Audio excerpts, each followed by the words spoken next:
And I know we have to meet once a month. Charter, I don't think it's a day and time on there. Let's go look. Gretchen will know off the top of her head. So it says we only have to meet twice. We should be good there. Good, yes. Big ask her. Ready to roll? Good to go.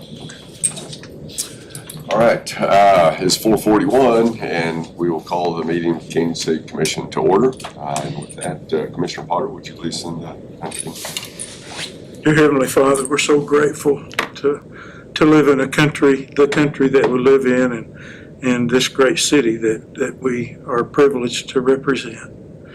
And Lord, just help us make great decisions for our taxpayers and our constituents. And Lord, we love you, and in Jesus' name we pray.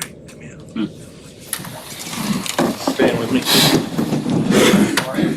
I pledge Allegiance to the flag of the United States of America and to the republic for which it stands, one nation, under God, indivisible, with liberty and justice for all.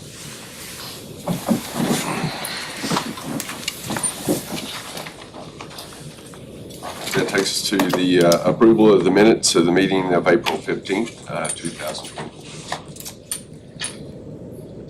If there are no corrections, I move to approve as presented. Second. Have a motion second to approve the minutes as written. All in favor of the motion signify by raising your right hand. Opposed, like sign. Motion passes. Item number 5, public comment, comments from interested citizens. Jamie, looks like you signed in. Why don't we, it's with item 7, so I don't think we have anybody else that signed in. So, No, sir. well, we'll address that here in a couple items here. And with that, we'll close the public comments. And item number 6, presentation of proclamation declaring the week of May 5th through 11th, 2024 as Public Service Recognition Week. Have a proclamation of the City of Kenyon.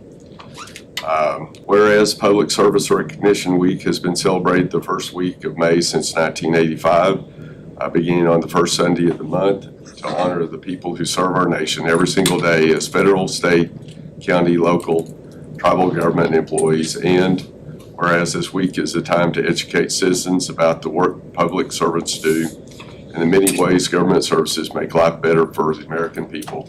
It is also a time to connect and educate citizens nationwide to the work of their government and improve the perception and morale of government workers and other public servants. And whereas Public Service Recognition Week is intended to foster pride among public servants and help inspire a new generation of public servants. And whereas the City of Kenyon supports and encourages employees to continue building new partnerships with other public agencies, associations, community organizations, and private corporations in order to continue providing efficient and excellent service to our community.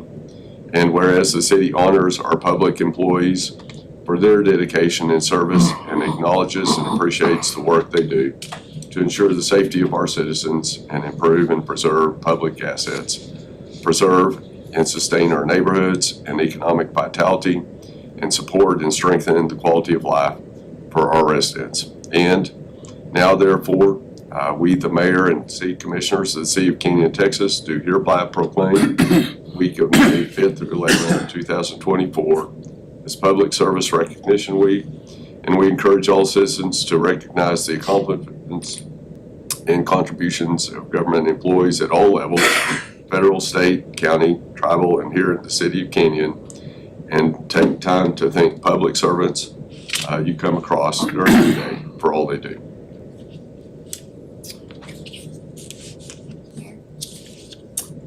All right. And we do appreciate the public servants in this room too. That includes you all. And you? Okay. Takes us to item number 7, consider and receive input on limited golf cart operations in the city of Canyon. Joe, looks like you're going to lead this. Yes, sir. Thank you, Mayor. We, when I say we, the three of us that were designated to kind of meet and talk about this, Chief Brush, John Burns, and I met and talked about the possibility of drafting ordinances pertaining to golf cart operation within the city of Canyon. We've had expression of interest in that, and we've had a couple of citations issued as a result of operation of golf carts in school zones and elsewhere. And so we anticipated a few more people would come. My friends Skip and Jamie Moore have come to speak on this. I thought Clete would show up. I don't know if John's been in contact with him. He knew we were discussing it tonight. Right. So we thought before we got into drafting proposed ordinances, we wanted to kind of gauge the level of interest the commission had in allowing or disallowing golf carts.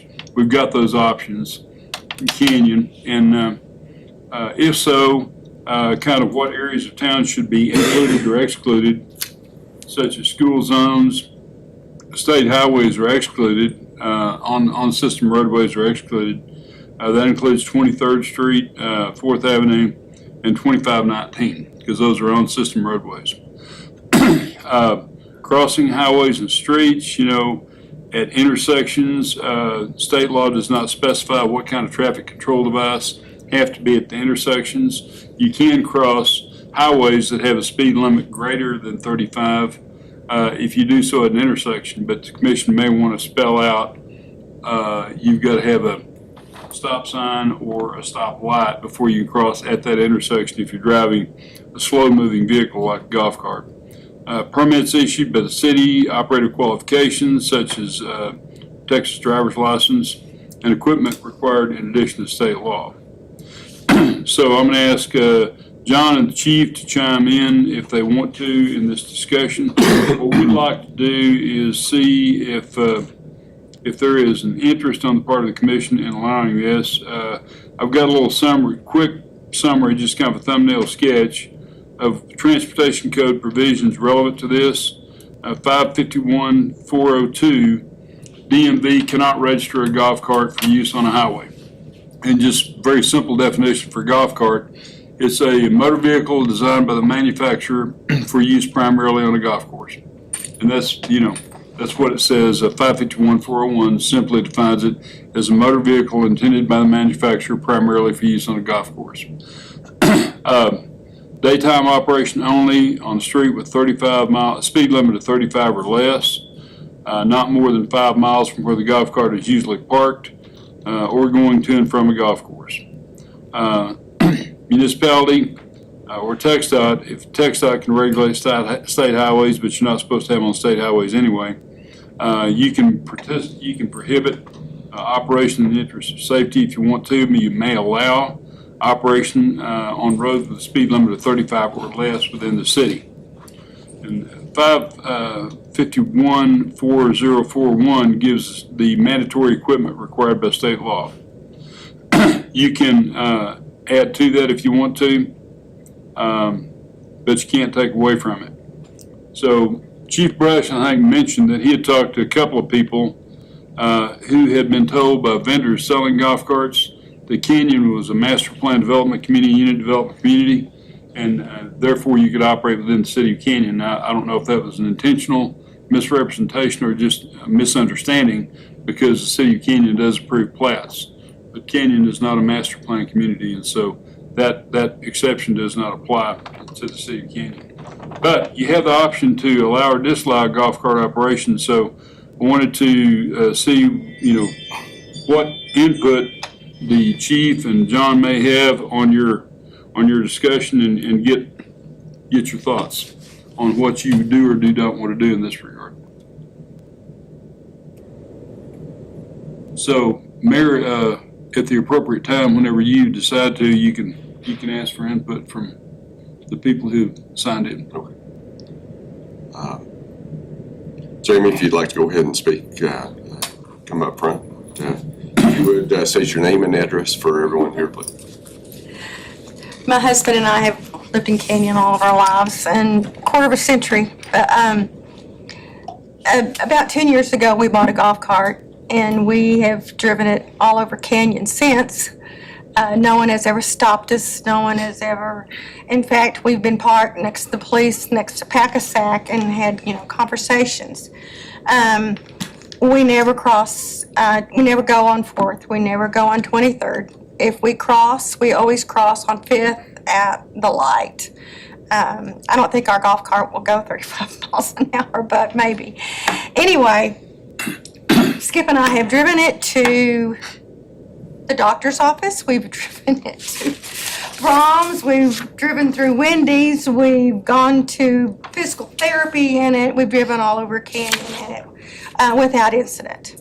I do understand about 6 months ago, some people made some really poor judgment as far as picking up their children in a golf cart at school. And I think that is poor judgment. I think that's dangerous. I agree. I think there should be areas it's restricted. And I do think that the schools, around schools, there's no reason or should there be. I think that's dangerous. We have driven the golf cart to the baseball park and watched our grandson. We've driven the golf cart to football games over at WT. In fact, driving around WT is a wonderful place to drive around. I don't know, honestly, that I've ever seen anybody driving a golf cart that wasn't our age. I don't know that there's a whole lot of golf carts. Now, we don't live in Hunsley Hills, so I don't know how many people drive around on golf carts in Hunsley Hills. I do believe the main issues have been the danger and the misjudgment of someone driving a golf cart to pick up their children at school, and I think that should be restricted. I do think, and I think I have a hard time hearing everything Chuck said, but I do believe in our golf cart, you should have a street-worthy golf cart that has the blinkers, has the lights, has the mirrors, everything that it takes. And also, I've not seen anyone young trying to drive a golf cart, but I don't think 12-year-olds or anybody who doesn't have a driver's license should be riding around town. It's a luxury. It's not a necessity. We've enjoyed it. We hope that we can continue to. The police wave at us. They've never stopped us. But I do think since those incidents that happened at the school, I know a few people, since they know we drive ours, have called and said, we were stopped. We were told now we can't drive a golf cart around. My understanding, and that y'all don't have an ordinance to allow them or an ordinance not to allow them. And I'm asking that we can continue to be able to drive our golf carts around Canyon with restricted areas, and I think y'all could determine where those restricted areas should be. I definitely think the schools. One time when I was at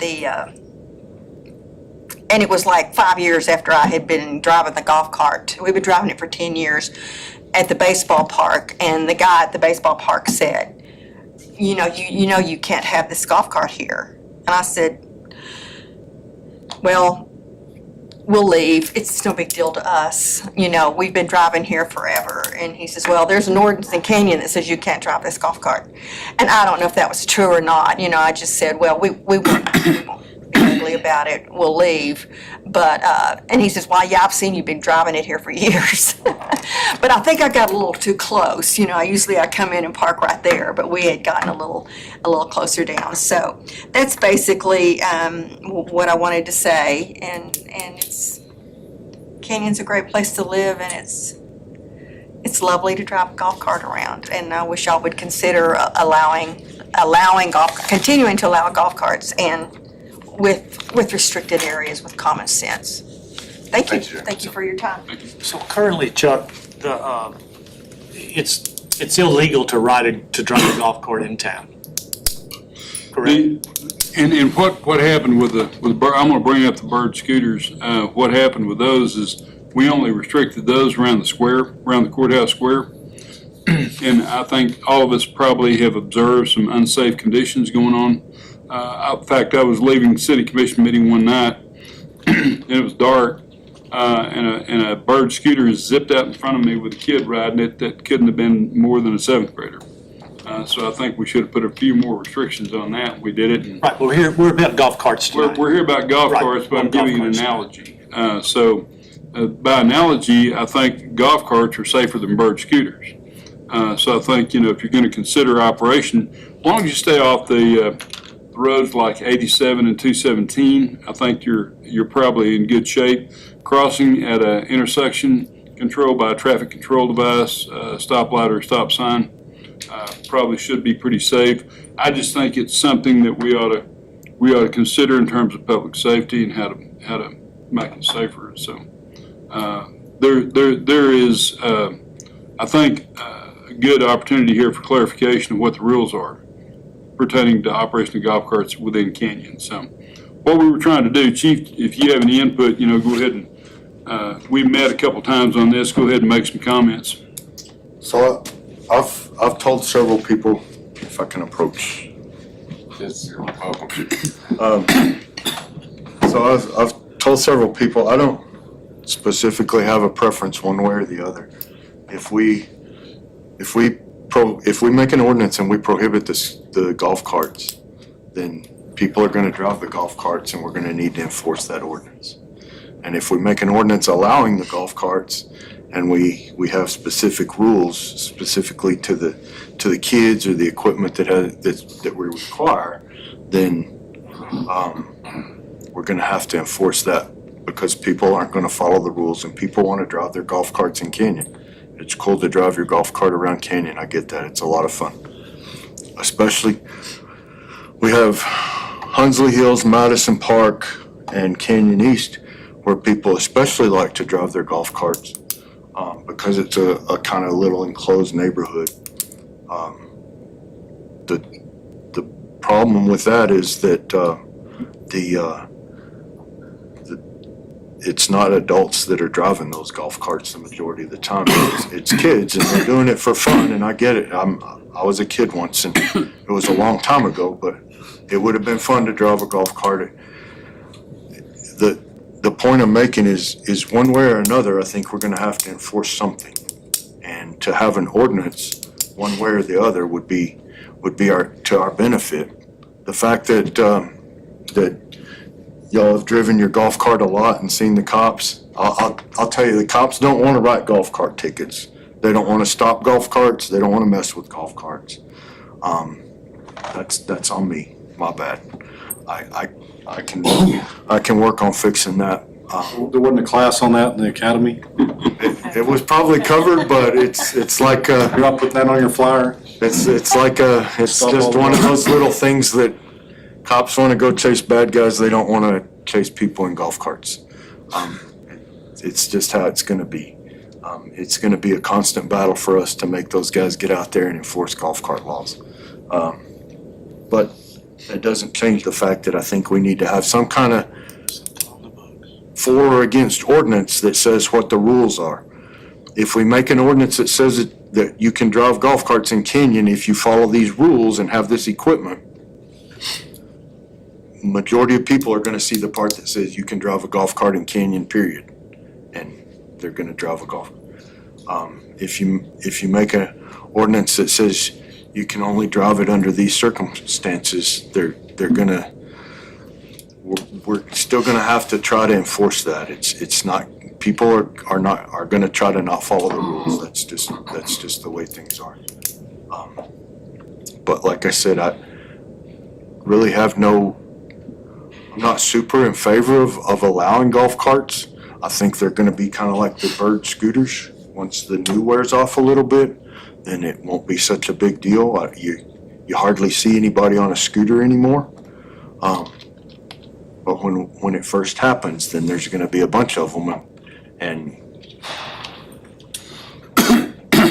there's gonna be complaints about them, and there's gonna be people who try to push it to the limit. That's just kind of one of those things. And quite frankly, I don't expect to see that many golf cart tickets in municipal court. I think having an ordinance on the books serves one purpose, and that is and I don't expect the police department is gonna spend a whole lot of time enforcing anything related to golf carts unless you have a situation like somebody described to me the other day. They said, well, I was going by Honey Creek Farms out here on 217, and and a golf cart shoots out of the parking lot of Honey Creek Farms. Well, obviously that's highway traffic, and that's a dangerous situation.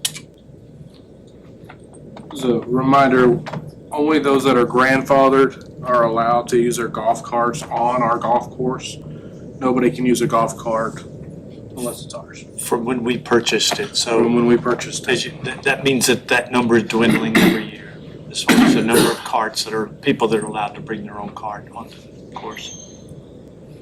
So, another question is, do you want them to come to planning and development to get some kind of sticker on their golf cart so you can at least have somebody check the safety equipment? And that would just be another item, so. It's humorous, the state will issue a plate, but the state doesn't record who they issued that plate to. So that plate serves Nobody checks the equipment on them. Right, so that plate serves no purpose. But they'll give them one, but it's just a random number. So that's not like, we use the plates on the cars to find out who that is. Well, this wouldn't help with that. We had quite a bit of discussion among the three of us, even talking about school zones. I don't necessarily, and we didn't reach consensus on that because I don't necessarily follow against the school zone.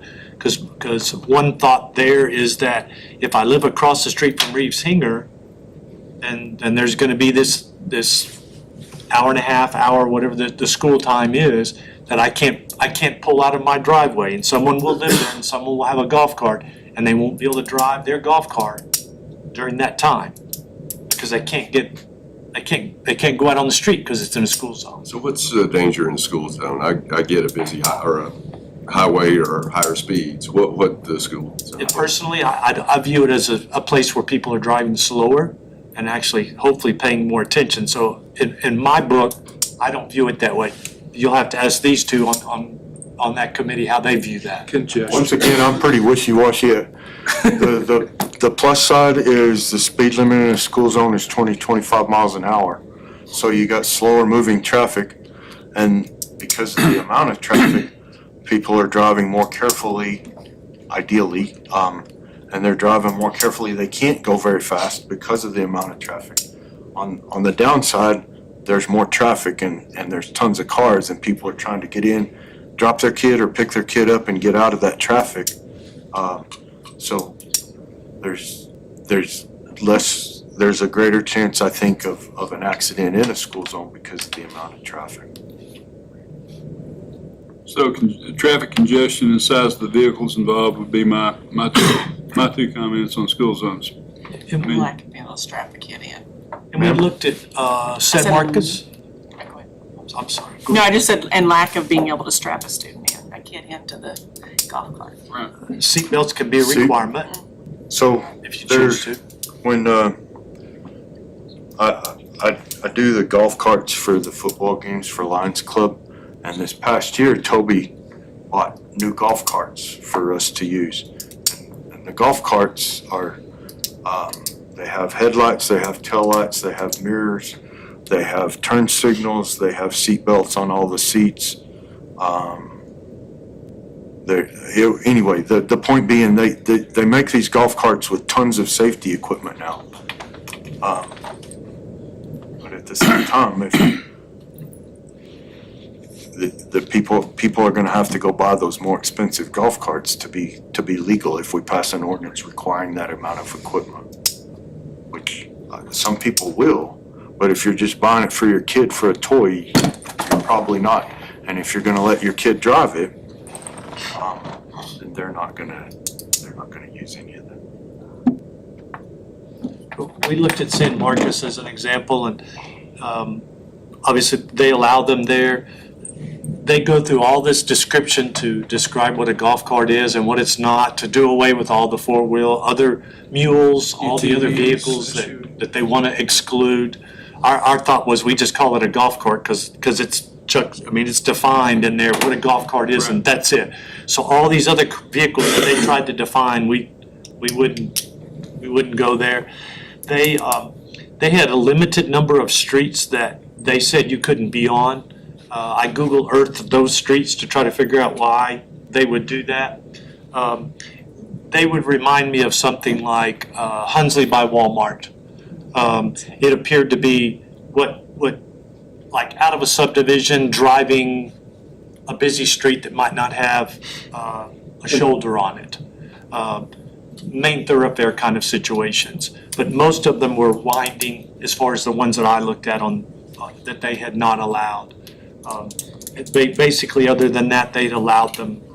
And one of the problems we get into if we said you can drive your golf cart in Hunsley Hills and in Madison Park and in Canyon East, then the people in the other neighborhoods, it seems like we're giving preference to those neighborhoods to allow them to drive golf carts just because when any other neighborhood street is relatively quiet in the afternoon. If you the little neighborhood off of 2590 and Hunsley, why would we not allow that there too, and in any other neighborhood? You know, I just down by the creek near the junior high, why would we not allow that neighborhood? It just at some point there's no really defining specific neighborhoods without just including the whole town.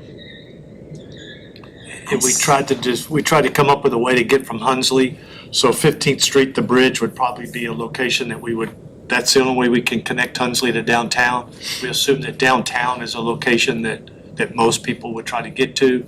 We know that Canyon East couldn't get there because that's not us, that's the state that says you can't get on that highway.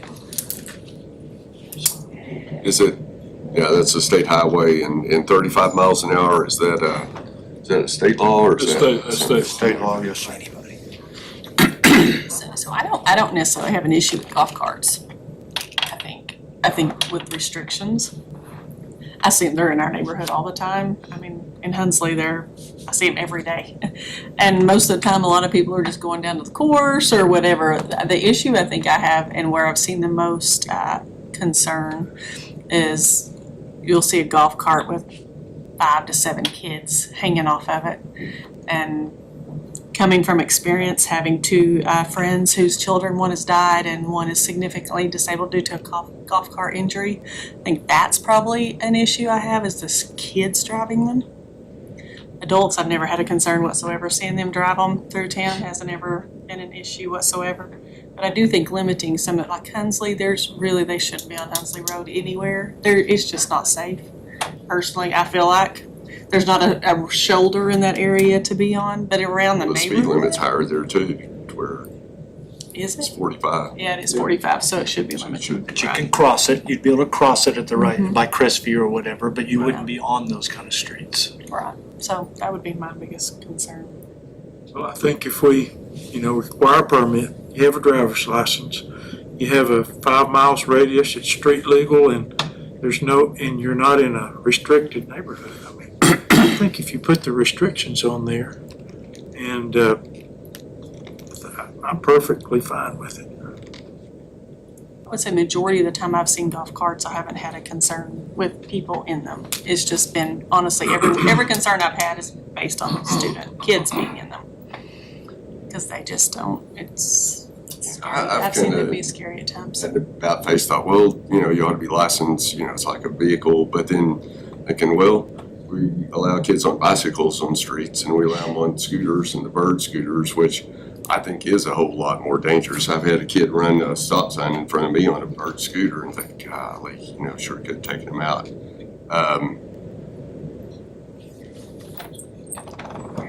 I don't know. I almost lean towards, let's put, no streets no busier than 35 miles an hour. I don't think I would lean towards having to have a driver's license. Say it again, Kids sir. are out. I think kids are out there on scooters or the hoverboards. I think are pretty dangerous too. I think the difference for me is that's a singular. They're on there by themselves. So if a kid's driving a golf cart by themselves, I think that's one thing. But when you have 5 other kids in there with you, that's a whole different thing in my book. And we've seen limitations. San Marcos said you had to be over 3, over 2. Some age to be a passenger. Yes, there was something in there that they were, again, referring to the fact you're probably not strapped in. So there is that. As far as limitation of the number, that can be set by you all also. These are all discussions that we've had, and that's why we felt like we needed to go back to you all and get some input before we wrote something. I'm not sure if you can do away with the driver's license. Can you do away with the driver's license requirement, Chuck? They say, I thought they were required to have a driver's license. That may to be a drive. state law. You may have to have a driver. I don't know if you can go less restrictive than the state.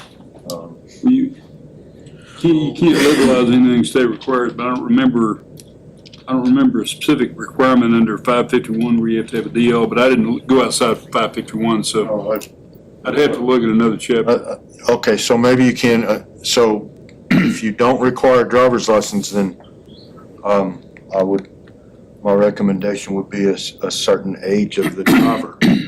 And then, or more specifically, maybe restricting the school zones, because if you don't require a driver's license or an age restriction or something on the golf cart, then people are gonna go out and buy their kids' golf carts to drive to the intermediate school and to the junior high because they can't drive a full-size car yet. But it's gonna be the same as having a car to drive to school. You don't have to worry about picking your kid up. They can drive from home to the school. So you're gonna have to kind of tweak it a little bit somehow in there. That's just a drop one. This is. I think we're kind of creating problems not there as much. That's okay, but I would absolutely be 100% against outlawing golf carts. I'm with you.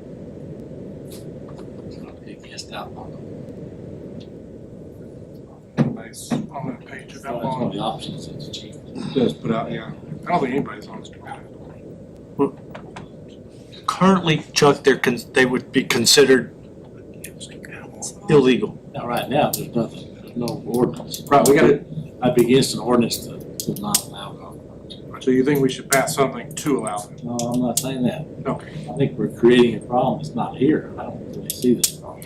Well, how this came up, I think you may be right. how this came up was, we had a couple of citations in municipal court and some controversy ensued over that. And so, at that point, we were asked by the commission to go back and look at it.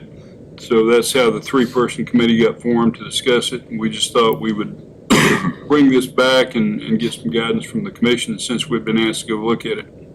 So I as of don't think, today- I'm sorry. So as of today, I know what the precedent has been is people use golf carts in town, because like I said, I see them all the time. But as of today, technically, it's against the law to use a kit. They're supposed to be As of a long time ago. well, that's what I'm saying, so it's I think about technically not been. September 1st, 2009, Okay, maybe, if this is up to date. So I don't, just looking at the transportation code right here, I think an ordinance of some kind would be beneficial, because for the specific state law, unless you meet all we're not a master plan community. Chuck's given his legal opinion on that, so that's out. On a public or private beach that's open to vehicular traffic, we have that, so that's in. Or on a highway for which posted speed limit is not more than 35 miles an hour. But then that includes the part about driving to and from the golf course within a certain distance of your home, so. So, yeah, the real. It's, the real state law question has is- basically got it illegal to drive a golf cart anywhere in Canyon. If we have an ordinance that says it's legal under these circumstances, we would at least clarify this. We just can't go less restrictive than this. so in order to continue to allow people to drive a golf course, I would propose we look at an ordinance so that it makes it legal for them with maybe some stipulations. But I'm with, too, I don't want to disallow golf carts in general across, just because I think it's already precedent based on what people do in town. It's already something we're already doing and using. And in general, it's been safe. Like I said, the only times I've seen issues with it is with kids. I've never seen an adult that I've been concerned driving around, and they drive by my house every day. So, And whether you're driving a golf cart or a bicycle or a bird scooter, you still gotta stop at stop signs really legally, don't you? Yes, sir. I mean, you're still supposed to not run.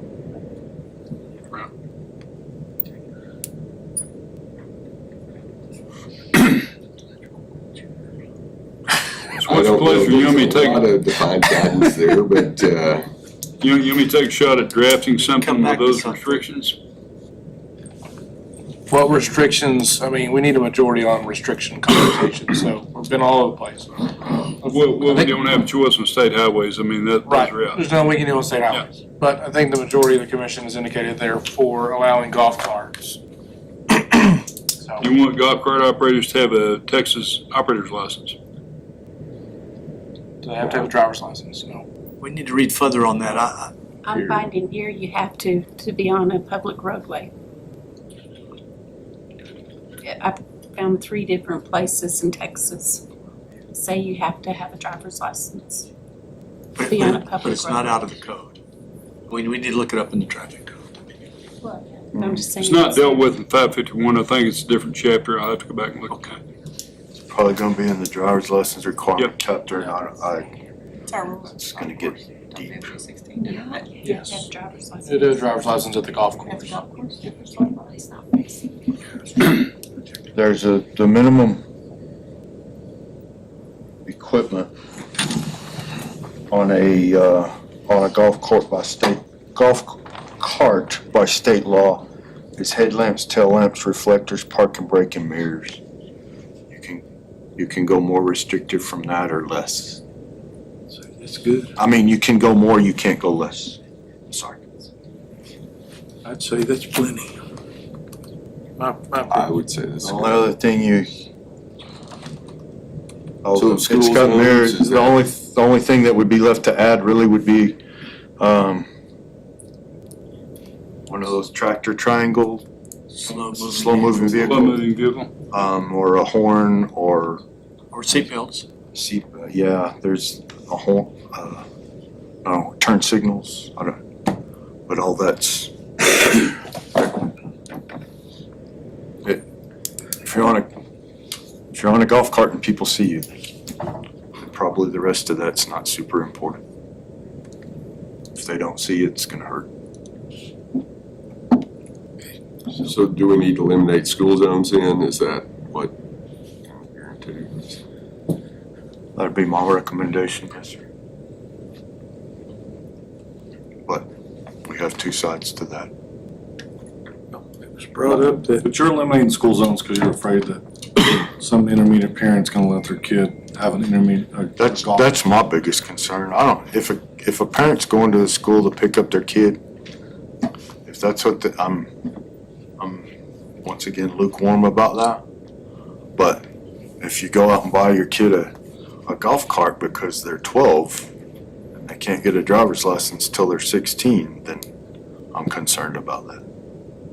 But if you have your license, if you're required to have your license, in theory, then I'm 16 when I'm driving the golf cart. And they're just driving them to the high school. Right. Take up less room than the car. Sir? Solve our parking issues at the high school. Get two in a space. That's right. there's a difference between a 10-year-old driving one and a kid that has his driver's license too. And, You know, there's a lot of kids that drive around our neighborhood too, and you know, biggest part of them are safe on there. I do see, you know, Robin's concern, okay, if there's 5 kids in there or something, then, yeah, that eliminate some of that, but 16. yeah, I think they're a lot safer there than they are on a hoverboard. And I see them go down the street on those too, or on a scooter, and I'm wondering if we are creating a problem. There's an AG's opinion in 2021. Ken Paxton said in an AG's opinion, you have to be since they considered a golf cart to be a motor vehicle, you have to have an operator's license to operate one on a public roadway. So that is state law. What about a bird scooter? I think they're governed. Well, John's gonna not want to requests- talk about that, right? It'll Bird request scooter. you're supposed to have a license, but Walmart sells that same thing, Gary, and Walmart doesn't ask you if you have a license. Yeah, there's scooters that aren't bird scooters in Kansas. Correct. So if we just allow them, there's already a statute, the Attorney General's weighed in, you have to have a license. I'm saying there's already the rules in place. What It's just do we, saying does this, the fact that they have a license alleviate your need for your desire to eliminate school zones as a place where they can ride? Me, yes. I mean, There's a lot of traffic. There's gonna be a crash, but I'm okay with it. I got a form for that. yeah. I mean, By requiring a driver's license, then I'm okay.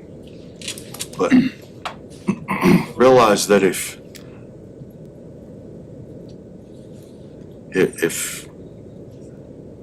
the only way to know if a kid's got a driver's license is to stop and check.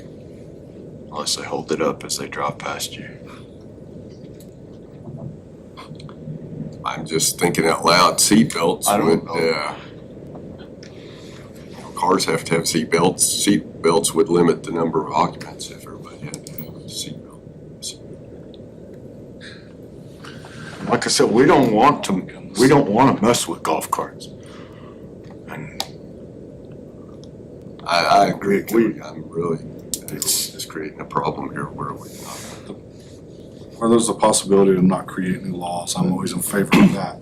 However, today, you have put your police department in a bind because it's illegal for her to drive her golf cart on the public roadway. And so you allow those guys officer discretion. We're gonna continually deal with her because she's not gonna be happy every time someone writes her a ticket for being on a golf cart. So we either address it or deal with having ticked off citizens based on officer discretion. Those guys can ride them or they cannot. Well, really, the other two that were controversial have not appeared before the commission to comment. The other two were more controversial. both were at school, both were picking up their kids Right. at school. So what we want guidance on before you start drafting ordinances is, do you want to exclude school zones? I mean, I can pick up on the rest of the discussion, take a shot at an ordinance. Do you want to exclude school zones? What was the controversy at the school? Well, traffic congestion and the size of vehicles that are in and around golf carts, being able to see them. School official or just empty? Other drivers, like if you're driving a 1-ton pickup or a 3/4 ton pickup, you're gonna have less visibility over the hood. And, people do check their phones and things like that, so we just don't wanna take a chance in a congested situation of somebody having an accident. But, I didn't know what the attitude of the commission was gonna be on that. But bicycles are riding in that same area though, Paul. Bigger than a Fiat. It's actually bicycles are gonna be something else. Are they? They're not as big as a Mini Cooper. At the minimum, I think we need to at least pass something whether they're allowed or To not, allow. I agree. To allow them? It says they allow. and then allow officer discretion, unless you do want to address the school zone. I do think that is the pivotal piece here. Because we already know they have to have a driver's license based on Right. law, so we can't change that. Right. And we already know the basic rules of where they can travel, which don't have an issue. I understand that. Giving a patrolman the officer So discretion. we're just deciding, do we want to restrict it more than what the law already states? Or are we just gonna allow? Because state law does not refer to any particular, like, school zone or anything like that. Age or number of occupants. Right. Yeah, Well, and But you gotta Again, be different 16, people, at different least cities have 16 done to be a different driver, things but- with that. It doesn't refer, the state law does not refer to how old you have to be to ride in a golf cart on a public roadway. Well, and see, my concern with kids is kind of addressed with the driver's license thing, honestly, because then also a 16-year-old, 17-year-old can't have any riders with them except for one person that's their family member by their driver's license stipulations. Correct. I didn't think about that. Yeah. So, I mean, that addresses that concern I have, so. But are we gonna start stopping kids that are driving the golf carts around town? I think that's officer discretion. I think that's gonna be We don't, enforced. that's their Very discretion kinda right like now in the trailer car parking, you even, know. so. Correct. Somebody calls in about it, you know. I was fixing to say the same thing as Chuck. Majority of the time, it's gonna be when somebody calls to complain, then we're gonna go check and look for them. Sometimes you find them, sometimes you don't. I don't think any of our officers are gonna be like, today I'm starting my shift and I'm gonna go out there and get me a golf cart. They just, Not at all, I agree. they don't wanna mess with But it. it gives us the opportunity when someone waves the red flag in front of us to do something about that. Clearly that cart cut across there, clearly that person's underage, clearly that person, we need to address that. That's the advantage. We even saw one ordinance when we looked at all those different ordinances that said, I forget which one and the exact wording, but it said something about, like, this is a warning offense. Like, we will not cite these drivers for this period of time until it into effect for so long. Well, you could even go that route if you wanted to, like, maybe. I don't know what a big information push would do. Gary's point is he'd rather have a kid in a golf cart than on a scooter or a bicycle, That's exactly right. which is a pretty valid point, I think. So, yeah, I guess we can have them in-house on screen time all the time. Or walking, they can walk, you know. Robin's point is They the don't kid need in the one golf cart gets other kids in there. But that's my biggest concern. It's not necessarily that a kid driving a golf cart concerns me. That's not the issue. It's the 5 and 6 hanging off the golf cart. That's my issue. And where I've seen, honestly, I've almost hit multiple children in golf carts. And so that's my biggest concern. But, I mean, I don't want them to have to, I mean, a driver's license limits what a 16 and 17-year-old can do, you know, but you're not that's still discretion with cars. And I think that's still the thing on the list. It's still officer discretion. If they see them being unsafe, then I would think they would probably stop them and question them. If you But if they're saw- not being, same thing with the Five car. or six is just a stupid deal, you could call it in. Exactly. I think that's discretion. I think you gotta leave it in their hands for discretion. I mean, because they're not gonna, we have lots of kids that drive underage and they don't get stopped because they're not doing anything wrong, so nobody even knows. I think that's the same thing. Now, if you see a 5-year-old driving the golf cart down the road, that might be a little different, but, yeah. The only other question. go to Joe's house. The permitting, Chuck, would be the only other question. I came from Hereford. I've seen more illegal driving than I know, I mean, that's the thing, it's And y'all's participating discretion. You're in not it. gonna get everyone, I mean, I get that completely. just the way it I think is. it's when you find something unsafe, they're gonna address it, that's what I would say. I believe the incident we had a warning in the beginning, if I had to be mistaken. Yes. Okay, so the person that in question that led us to where we're at today. One and one. Yeah, so One they warning, and then a ticket or a couple warnings and then a ticket. they received And more the than other, I don't know. They were warned and they kept going to school. yes.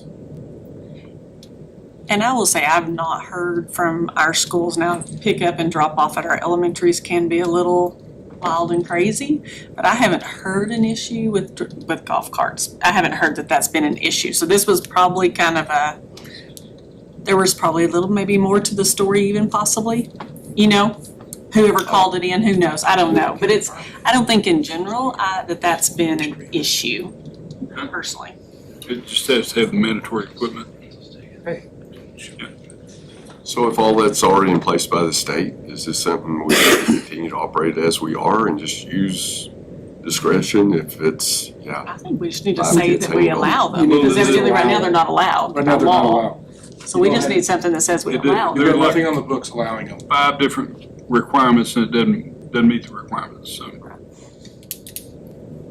So if you do The not, if 551, you do not allow them, you have to allow them by ordinance. Right now, if we don't, technically, we should be pulling over everyone. But we could allow them, but leave the same restrictions the state has. Yeah, we got to. Yeah, we don't have a There's choice on restrictions in that. place we can't change, we just have to add more, and I don't know why we would. If clearly, like what Robin said, if an officer's driving in Hunsley and there's a 2-person golf cart and there's like 6 kids hanging off on it, the patrolman's probably gonna pull them over. Probably not gonna give them a ticket, he's probably gonna take some of them home or do whatever he thinks or she thinks is best.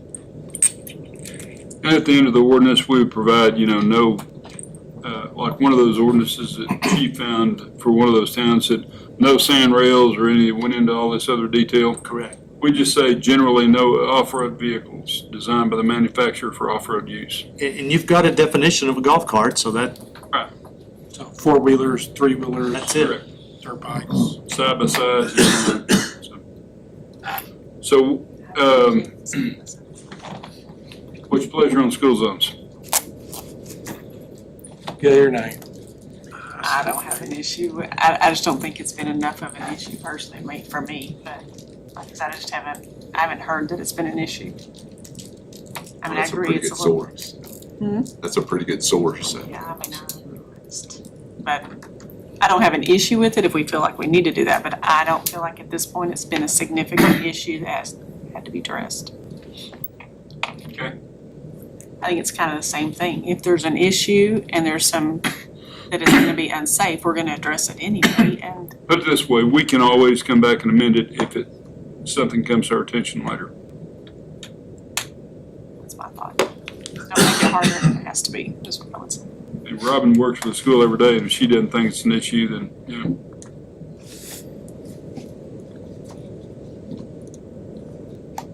All right, so we'll bring back up. okay. So we'll take a shot at it. We can Do it. Okay. Good job, Chief. Thank you. Good job, Chief.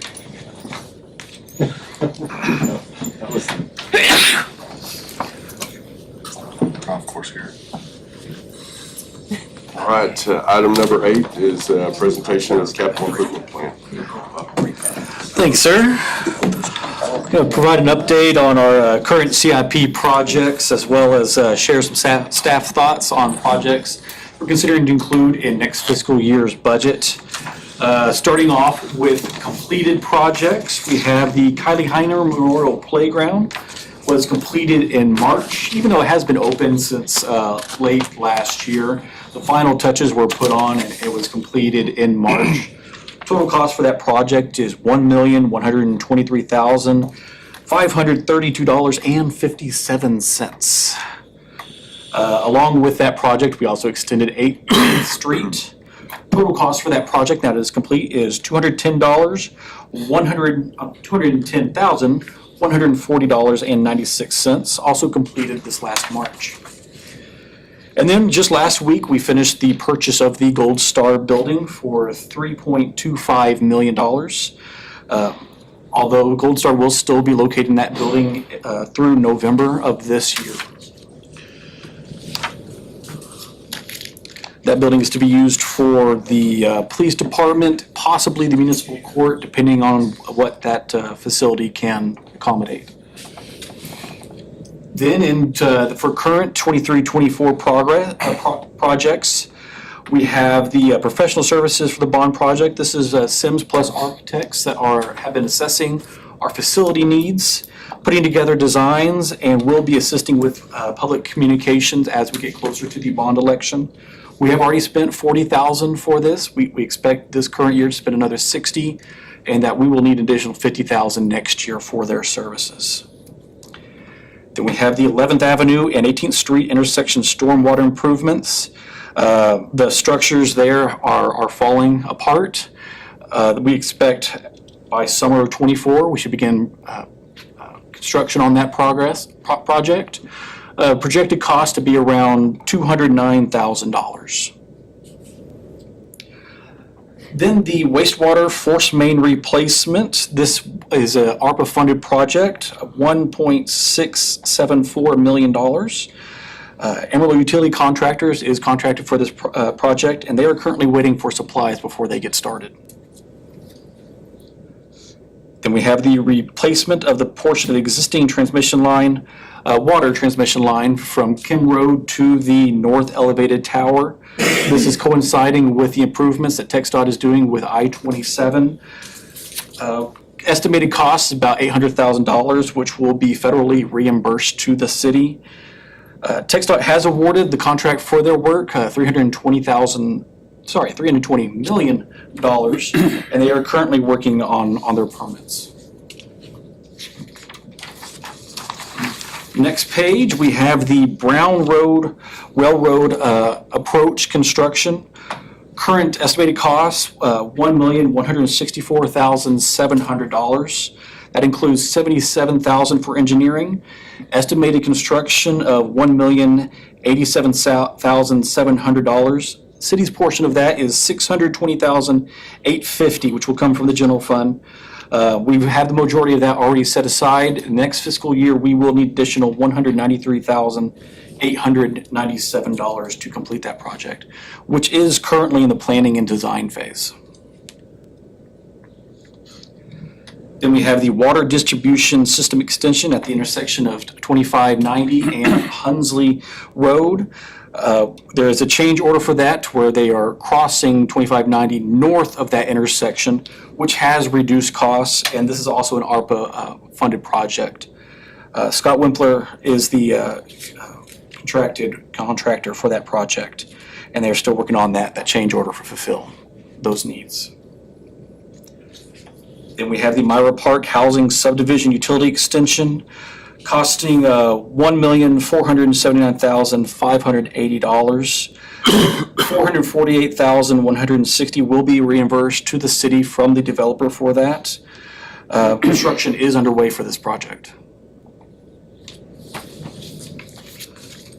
Next page, we have the golf course irrigation system, $4.5 million, using certificate of obligation funds for this project.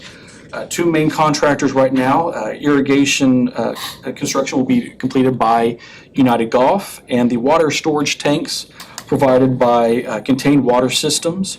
Contained Water Systems is currently working on the design for the foundation for those storage tanks, and United Golf already has supplies to the golf course as they are getting prepared. Then there is the fire department grass truck replacement, replacing the 27-year-old piece of equipment currently in operation. Estimated to be about $300,000. A grant is providing $120,000 of that. The city will be responsible for $180,000, which is planned on being included in next fiscal year's budget. The truck has been delivered and has been ordered and is expected to be delivered this fall. Question on that one, does the county participate in that through the operating reimbursement, or that'd be something that'd be used exclusively in the county pretty well? So do they basically help pay for that, or? Not directly, I will say. Do they indirectly through that reimbursement? We do receive reimbursement based on our direct costs. Does that include this as part of the cost? It does not include capital. It's only operating. Just build on our calls for service. What's that? It's just build on calls for service, so we do, just a reminder, we do those retroactively, and I think this year's budget's like $370,000. So I think just keep that, it's gone up every year, just so you know. And that's based off of percentage of our total Yep. Dennis operating and his costs. staff, they give finance the number of calls in a week that we respond outside the city limits in the county, and then it's based on the prior year. I don't know, I know we work to be a good partner with the county. I think that's something, might as well scratch our heads on. If that's a piece of equipment that's used only in the county, do we, does the county pay for that? It's our primary grass truck, Chief Quinn, is that correct? Yes, and we do have grass fires here in town. Yes. Yeah, but what's the Majority of the time, percentage? I agree with you, yes, but it will run here in town too. Periodically, we renegotiate an interlocal agreement on that subject, and I have to check, see when that expires. And we do have an interlocal agreement with the county on that. They did buy the big truck, did they not? It is theirs in their inventory loaned to us as part of our contract. For grass fires and The big water truck. And we go out when they request it, correct, you guys? Okay. So that one was 100% paid for by them.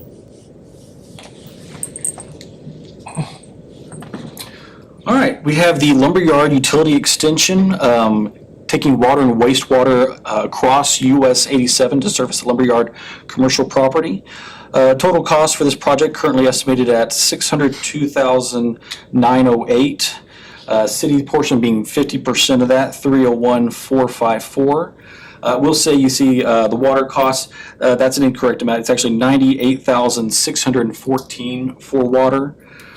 And that wastewater amount of $202,840. There are two separate options that they are still considering for wastewater services.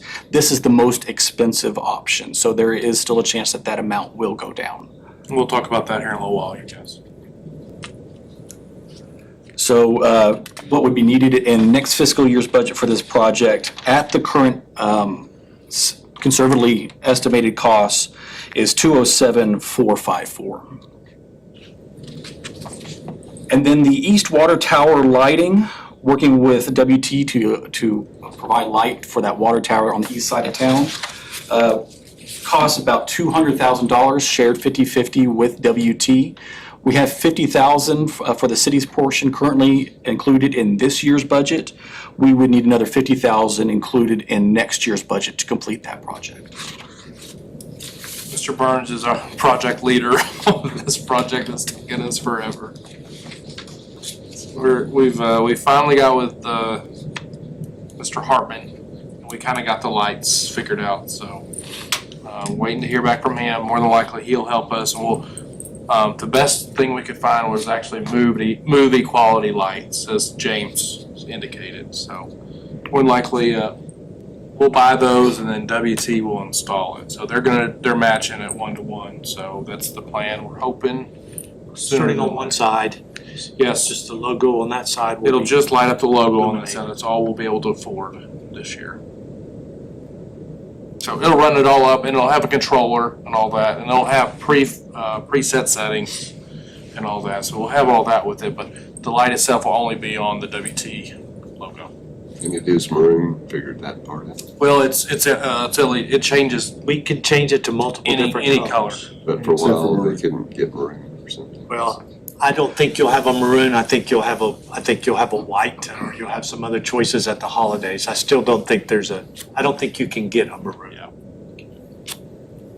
And we've run up Randy Reichel. We've already met with him and discussed all of that. And he's aware of that and comfortable with where we're moving. Maroon is difficult. All right, so that is the last project that is currently in progress. Looking at other projects that are still upcoming this year, we have the master drainage plan, cost about $340,000, with $225,000 being covered by a grant. That remaining $90,000 is for implementation of the drainage fee over 2 years. So $45,000 next year, $45,000 the year after that. That project, we're currently working on resolving a procurement dispute with FEMA for that project.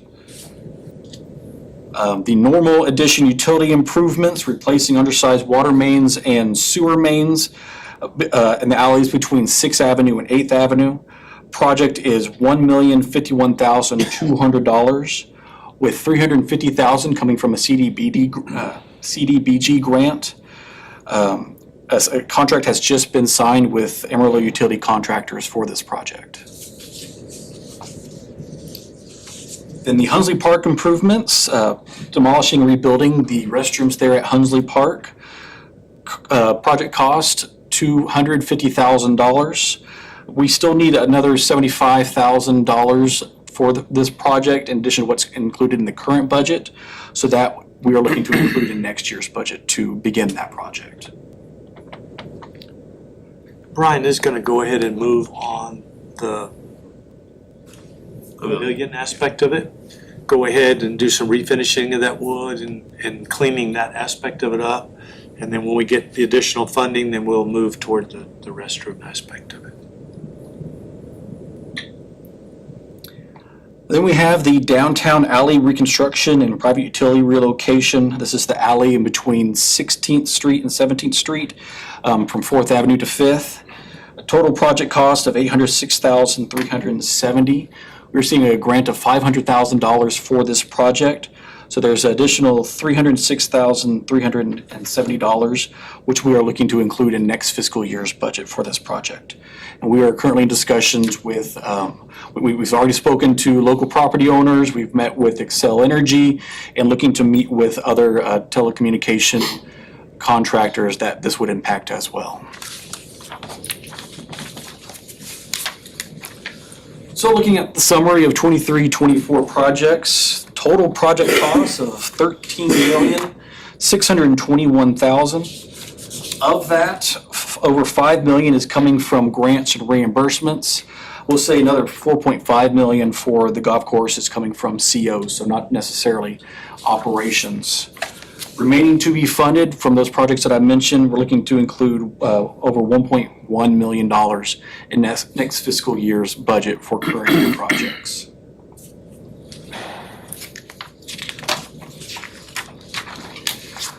Then looking at 24-25 preliminary projects, these are still subject to change. We're still 4 months away from pursuing a budget adoption. So these are just what's on our minds now, the projects that we are currently considering for next year's budget. First, there are the reoccurring amounts that we want to put in the budget every year, just as needed, may not be for specific projects. The water line replacement for next year, $150,000, going up to $200,000 in fiscal year 26-27. The wastewater line replacement, also $150,000 next year, increases to $200,000 in 26-27. When we last had the brick street report, there was discussion about including $100,000 a year for brick street repairs. You can see that reflected there as well, $100,000 a year. And then $75,000 a year for land easements, just as needed. In actual projects on the next page, we have the Hunsley Park Housing Subdivision Utility Oversizing our wastewater systems to prepare for other development and future needs. Cost for that to the city is $117,732 coming from the utility fund. Then the downtown engineer design, getting engineering services for 30% of the downtown master plan related concepts and designs. Cost for that is $250,000. We have $50,000 included in this current year budget that we want to set aside and use next year. So the demand on next year's budget would only be $200,000 from that total $250,000. Then there is phase 1 of the 15th Street improvements, looking at pedestrian crossings, circulation, streetscape, really making a gateway from a highway down 16th into downtown. Total project cost for that is $1,554,138, with Emerald MPO providing $1,211,310. This project was originally planned for 2025. It is being pushed back to fiscal year 27-28. We did just want to go ahead and bring attention to this project since it was being discussed for next fiscal year, but it is being moved back. Then we have the 8th Street sidewalks, constructing sidewalks on both sides of 8th Street, and also providing driving lanes, parking lanes, and a protected bike lane. Total cost for this project, $992,473. This is the cost is shared with Canyon ISD.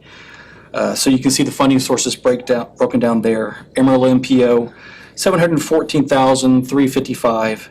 Canyon ISD, $119,059. And cities is $159,059, which does include a grant administration. This is the one of the projects we sent it to the MPO to tie in between junior high and intermediate. We did have a citizen weigh in too here last few months. Yeah, we did. They were concerned about the safety of kids going between the junior high. This before we knew that we were gonna get this, actually. This project is on queue, so it did not get looked at. The other one did, but this one did not. Next page, we have well testing at Phantom Creek, estimated about $50,000 to see what kind of resources might be available there to service water. Then Lift Station 8 is to prepare for wastewater demand for future growth at Spring Canyon and Phantom Creek. This one is first one that we're looking at here that we're also considering to be covered by certificates of obligation. The next one as well, 4th Street Pump Station ground storage tanks.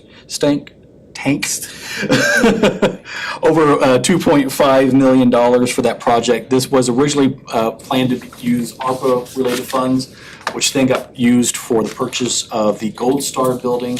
And so we would need to issue certificates of obligations to fund this project as well. And then we have the East Water Tower overflow drain line there, that same water tower that we've been talking about lighting. This is where we have the lines that have been sitting out there for years. We need to get this project completed. Original quote was $125,000. That is several years old. We do need to get updated quote on how much this project would cost. But the funding source for this would be certificates of obligation as well. The next 3 projects, we have actually applied for federal assistance to firefighter grants or AFG program grants for these projects. They cover 35% of the project. The city then provides 65% of that project. So you have the fire department burn house, total of $425,000. The replacement of the main engine, total cost of $1.1 million. And then a training facility at the training grounds of over $1.7 million. So this last week, I was told that the grant with Ronnie Jackson's office was 75-25, and then they told me it was only 35%. And my cheese kind of fell off my cracker at that point. But it's still worth doing because we've already put in all the effort to do it. And most of these would probably go into the bond election. So all 3 of these projects are going into the bond election. So hypothetically, if we do have a bond election pass, then we'll still have these monies to be able to meet those matches, the 65% match. If the bond election does not pass, then we would recommend at least doing the engine. And so I made that pretty clear that we would turn back, and if we did one, it would probably be the fire engine. That was a little bit of a downer moment.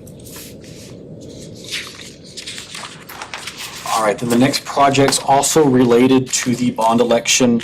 The first 2 are options for the main fire station, either renovation or construction of a new fire station. Renovation total cost over $4.8 million. That is $250 per square feet for the existing building, but for the Bay Area, looking at $700 per square feet for any renovations there.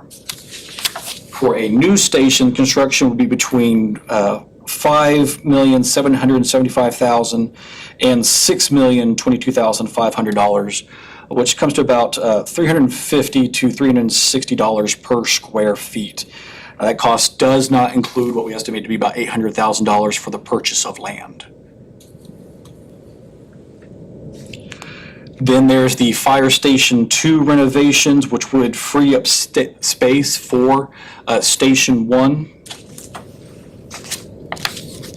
And then on the next page, there is the Fire Department new station improvements. Also, still pursuing to see if what would be needed to move the municipal court to that building as well. And then the Civic Complex remodel, needed renovations as the police department is moving out. Other departments are moving to other areas of the building, needed renovations to meet those needs. So the next page, we have a summary of all of those preliminary projects for next year's budget. You can see it's over $14.7 million. That doesn't include those projects that we don't have final costs or estimates for. Grants, we're looking at over $3 million. Previous funding, 50. But actually coming from general fund operations, we're looking at just over $800,000. Coming from utility fund operations, just over $542,000. Now, if we go back and look at those projects that I mentioned from the current year that still need additional funding, that's what that blue line is. So when I add the general fund, $696,000, total amount needed from general fund preliminary for next year's budget is almost $1.5 million, which is an 87% increase for what's currently budgeted. And then for the utility fund, we would add that $411,000, bringing the total to $954,434, or if you can compare that to the current year budget, that's a 62% increase.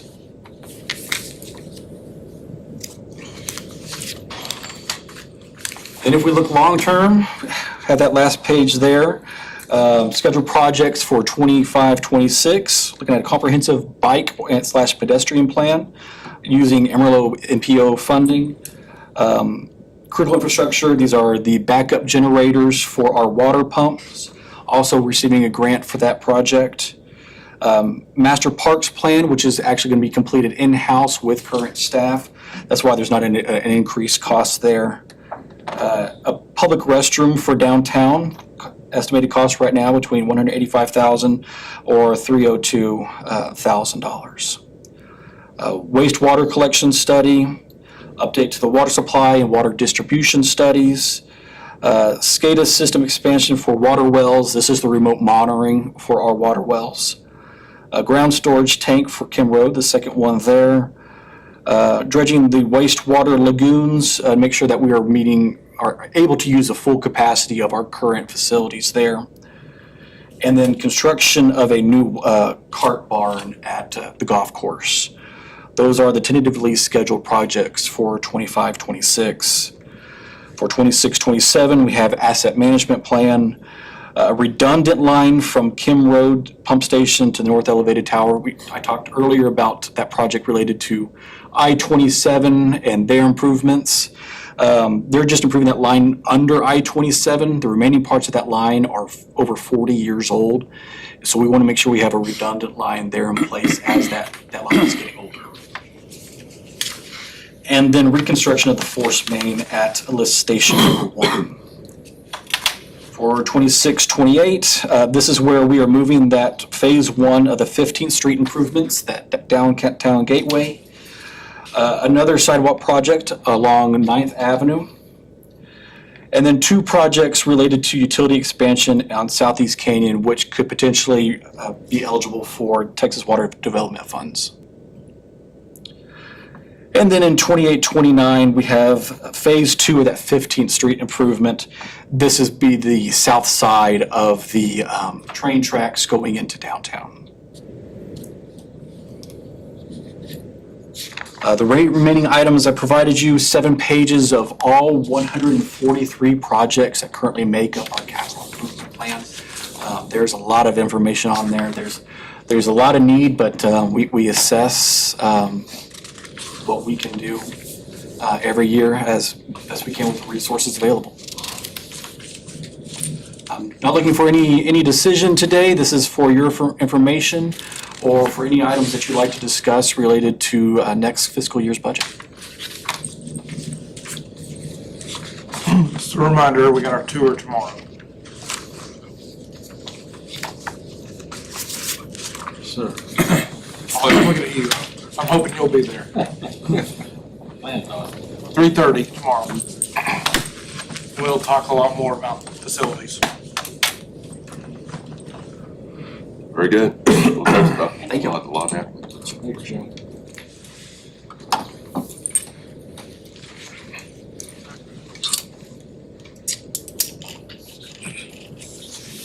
Okay, item number 9 is consider and take appropriate action on ordinance number 1204, an ordinance of the City of Canyon, Texas, removing real property from the corporate limits of the City of Canyon on petition of landowners and reducing the corporate limits of the City of Canyon in accordance with such action and provides for an effective date. Lucas.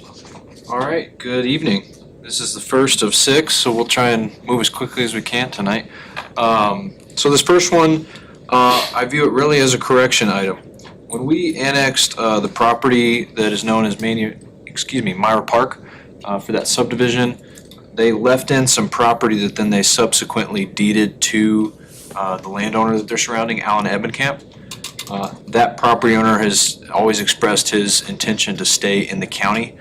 And so what this does is remove those two little triangles of land that were deeded to him by the developer after they annexed into the city of Canyon.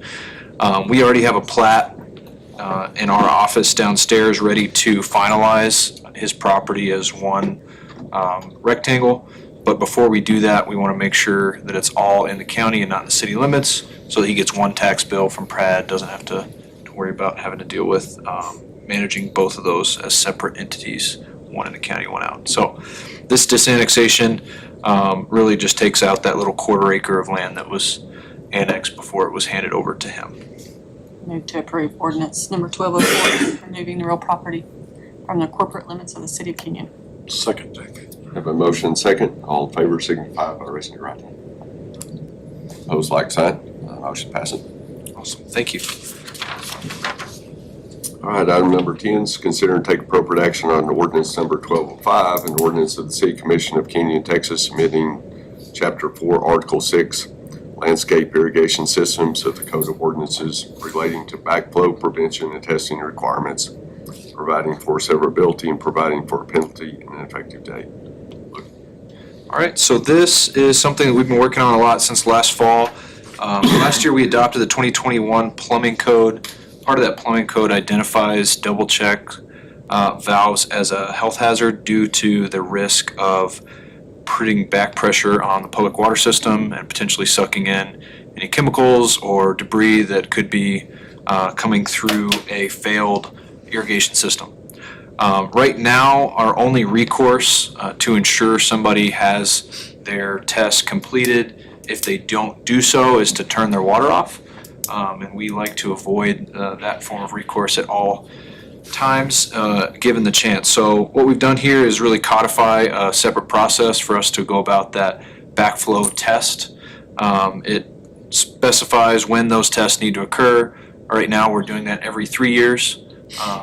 We've been doing this program since October of last year, and there's been a lot of backflow devices that have not passed that test, which is telling us that it's a good program for us to have, because that's putting our water system at risk. So what this does is, like I said, it establishes when you have those tests done for backflows that are buried for your sprinkler system, that's every 3 years.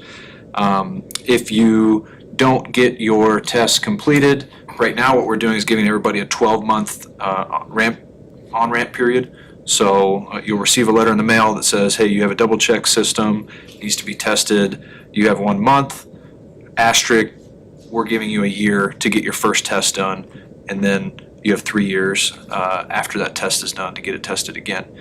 So once we kind of get through that 24-month process, because it's taking a year for us to send out all the letters, so we don't send out 5,000 in 1 month, what we'll start doing is reaching out to people, hey, your time's up, you're supposed to have your test done. If you don't within the next 30 days, we're gonna send somebody out to test it on your behalf.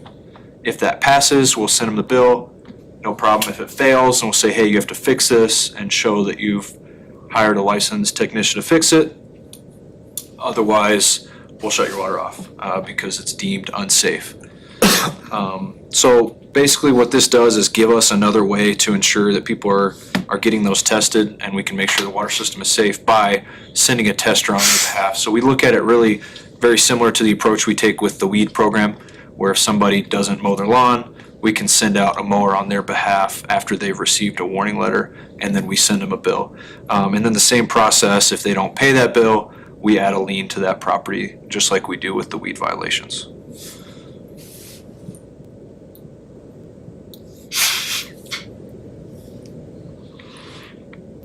Any questions on this? What's the cost? The cost for a test, depending on the tester, right now, if you call our list of testers, you'll get anywhere from $80 to $180. We've got like 30 testers. So we're just recommending that anybody calls. If we go forward with this program, what we'll do is fill out a contract like we do for mowing, and we'll have a standard set price. And then testers will be able to opt into that program as a city tester, third party. And we're thinking somewhere between $100 and $120 is what we would write that contract for. Is this already required today or just solidifying? Yes, through the plumbing code, it's already required that you have that test done. Anyone that has an underground? Anybody that has an irrigation system. As proactive. In the past, yeah, we started, I don't think anybody's ever asked me to do right, we that. started the program in October The only proactivity we've been doing is on commercial. and above ground And RPZs. RPZs, thank you. Already mentioned that. Commercials annually though, correct? That's right, and above ground RPZs are still annually as well, Still annually. as required by TCEQ. We have an idea of how many RPZs we have? More every time someone builds in Spring Canyon? WT has several dozen.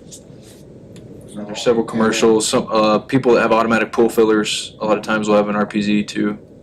Every house in Spring Canyon right now has to have one because they have septic systems, Correct. so it has to be above ground, and those are required to be tested annually. And those are RPZs? Yeah, and what we're really doing is, we're following suit. Lubbock started this program a couple years ago, Levelland is doing this. And TCEQ's been trying for years and years to also require double checks be tested annually. And we expect that they will be successful in making that change. So why we're starting the every 3-year program is to get people used to the program. And then if TCEQ does that, make that change, it won't be such a shock for residents. It looks like a lot of added cost to homeowners to me. I don't know, had irrigation systems for 50 years. I don't know if anybody's had a problem with one, other than when Greg Wade, a cattle buyer, plumbed into the golf course and, illegally and had drink water in our system. But other than that, I don't know. Maybe The issue is really when, and like I said, we've tested many since we started this that have failed. And if there were to be a main break in that alley or next to that house that creates back pressure, it would suck up whatever's in that lawn into the public water supply system. Give us an amount, how many we've done so far? How many have been tested? We're sending out about 200 letters a month, and we're 6-7 months in. So There's the problem, who does it? we've had a few hundred, a licensed backflow or irrigator. Yep. A homeowner cannot do it themselves. Is that They correct? can't test it themselves, no. We have had several that have said, I don't use my irrigation system, I don't want to participate in the program, and we say, okay, you can remove that double check and cap it as a homeowner and send us a picture and we'll take you off the list. They're double checking. They can put it in, but then it has to be tested by a licensed tester. Yeah, because you have to have the gauges and those gauges have to be approved by the state. So have to get inspected annually, yeah.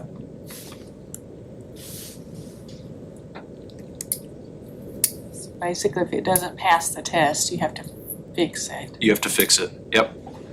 If it doesn't pass the test, then that proves why we need the program, because that's a health hazard A lot of bugs. for a potential backflow issue there. I don't like any of it, but that's here.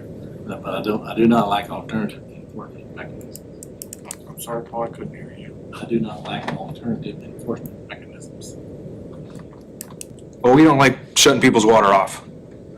And so that's the main thing we're trying to avoid here. Because if somebody has a backflow device that's working, and we go out and test it on their behalf and we see that it's working, then we know the public water supply system is safe, then we move on. They get to keep having water at their property. If they don't want to pay the bill or whatever else, then we deal with that down the line. But we're able to achieve our goal. And to me, it's a lot bigger issue than weeds. And we've been enforcing weeds like this for decades. I don't ever know of a health issue caused by it. I don't know. I'm struggling thinking, man, this is a lot of additional expense on our residents and all too. And I visited with Joe. Maybe we don't have a choice, TCEQ, but man, for the last 50 years, I don't know of anybody that had issues other than the one with Greg Wade, which that was somebody breaking the law. I don't know of an issue, and we've got chlorinated water. I don't know. I'm struggling with, do we really need to do it for expense to the residents and all? I personally think we do, but. Yeah, well, I know that, I know two communities that weren't doing any inspections at all have been hit by TCEQ. I don't think they were fined. But they weren't, typically when the crew looks at it, it's usually on a new install. It's the only time we ever see it. That's it. So, I mean, my house, built in 1965, we probably installed that probably mid-'80s. It's probably the original. I know mine's working because I've turned it off, but so on the RPZ side and the commercial side, which is because those are such larger meters, we've been doing that annually as best we can. And so it's come down to manpower at the same time. It has been required. Every city requires it. It comes down to trying to just make sure we can get to it. I mean, 4,550 houses, that's a lot for a department of 3 to 4 to get to. So, and you got several houses like mine that's been sitting there for 40, 50 years. It may be broken, they don't even know it. So what TCQ, what they do or not, I know they've had some issues with a couple of our communities because I've gotten word of it. Won't name which ones. Most of those are on the inception side, so we're already doing that. Now, will TCEQ change this in 2 or 3 years? Maybe. I would say that they were gonna do that sooner than 2 or 3.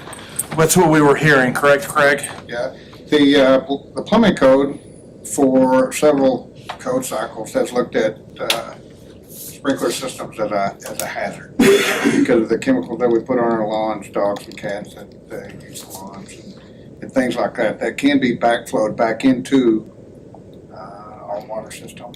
And it's these guys right here that have to explain to TCEQ if there was ever a problem for that, so. And it's been in the code, at least, I know 2012 had it. Oh, yeah, yeah. So maybe the 2008 stand, if you remember back that far. But I know 12 had it, so I know it had for sure.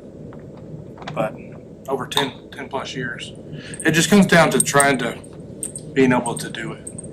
With commercial, it's pretty much dead to rights. Most cities that are our size and equivalent are trying to get to those in an annual year.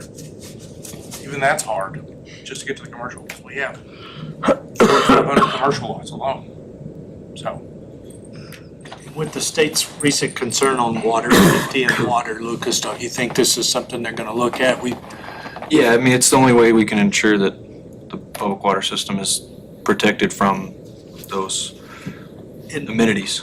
And all those boil water notices that we see are not necessarily associated with this, but it waves the flag again in front of the legislature about water safety. When you say that, Joe? Yeah, if Eric and them take a sample on a certain line and it comes back bad quality, guess what? Flushing everything that's established there. It only takes one. And you haven't tested yours yet, huh? I turned mine on and off Oh, that's because I had a leak, Paul. So, and it's way down there. I might need some help tonight. Will you come? No. And I had a leak in mine, so mine was replaced a couple of years ago and tested at that point in time. Lead from the front, Joe. It's just so hard to grab it. It's so far down.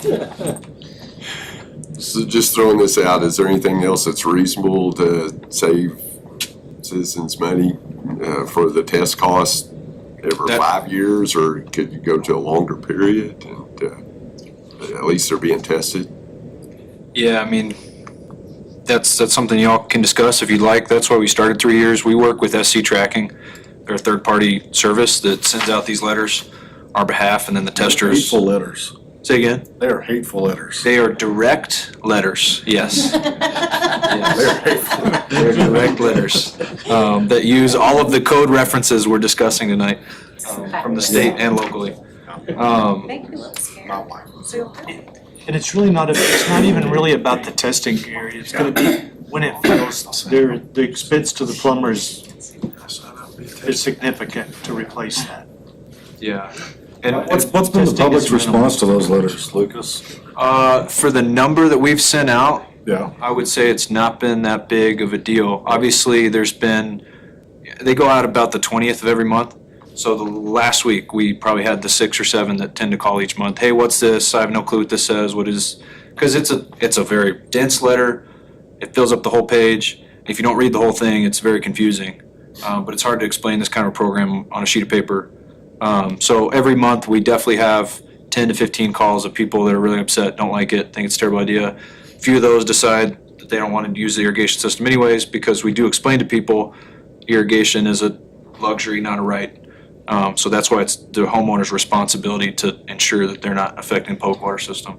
But the vast majority of people are just getting them tested and moving on. So if they test, my biggest concern, it's not necessarily the testing that's my concern, as it is if it doesn't pass.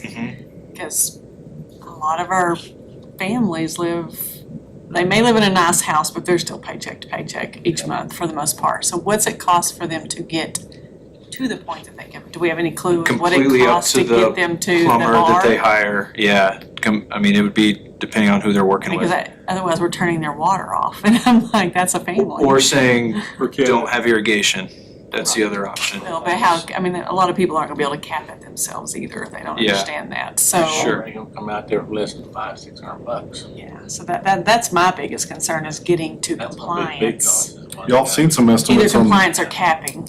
yeah, y'all seen some estimates on the testing. What are you hearing the estimates on putting one in? Only about $400 for a new one to be put in. Now, you can change the inside of these. Midwest has Replace the been around, checks. they're probably the biggest supplier of these backflow devices, and there's some very old ones that have been out there that the insides have been able to been changed out. And so there's parts still readily available for those to be put in. Now, I don't know how much those cost. I can ask Danny. He's a BPAT, certified BPAT guy, so I can find out from him what that might cost. But he doesn't change them out. He knows people that do, so. Irrigator can do it too, right? Yeah, and it's pretty easy. There's not too much to those. Right. So those plates come off on the sides and they just replace whatever, a lot of times it's just a no-ring. It's bypassing, so it's not too expensive, I don't think. That's conflict of interest. I didn't expect you to say it bad. That's unscripted.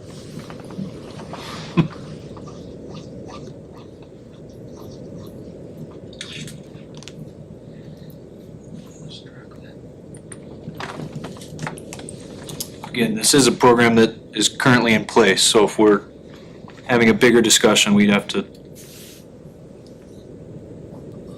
have a bigger discussion, and that would take a lot of work. Like I said, we've sent out hundreds of letters already, based on the ordinance that was already passed last year through the plumbing code.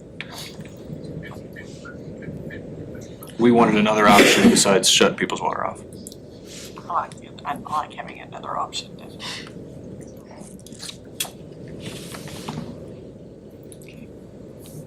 Yes, we're approving ordinance number 1205. Since it's already on the books, it's already something they're doing, let's just give it another option.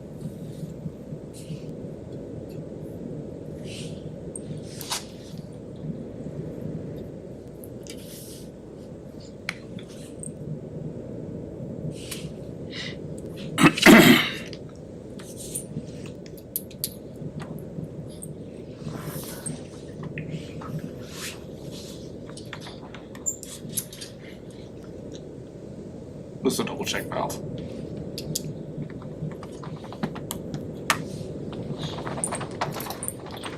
I have a motion.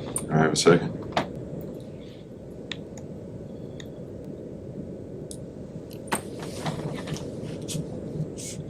I guess this program, I just don't like whoever enforcing it. I think we can do more to help the homeowner, so I'm not gonna second motion. Would you have any suggestions, Mr. Lyons? Come up with some. We'd love to hear some if you have some. So I guess the motion dies due to lack of a second. Like a second. Yes. At this point, yeah, the motion dies for lack of a second, and I guess we'll come back around and So you'll continue to turn off the water now? That's all we can do. That's all you'll do?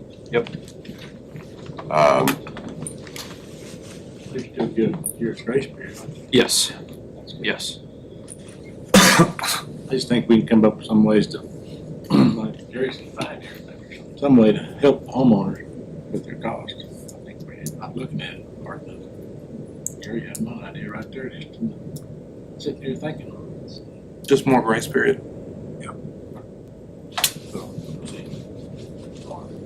More time between testing. That's what Jerry suggested. that was one thought. So, We wanna make I a think I'm motion? hearing dig into it a little bit more and bring it back, and yeah, maybe that's one area, but maybe there's some other ways to make it, as palatable as we can. I mean, this is a new substantial cost on our residents and all too, but We'll do that. thank you.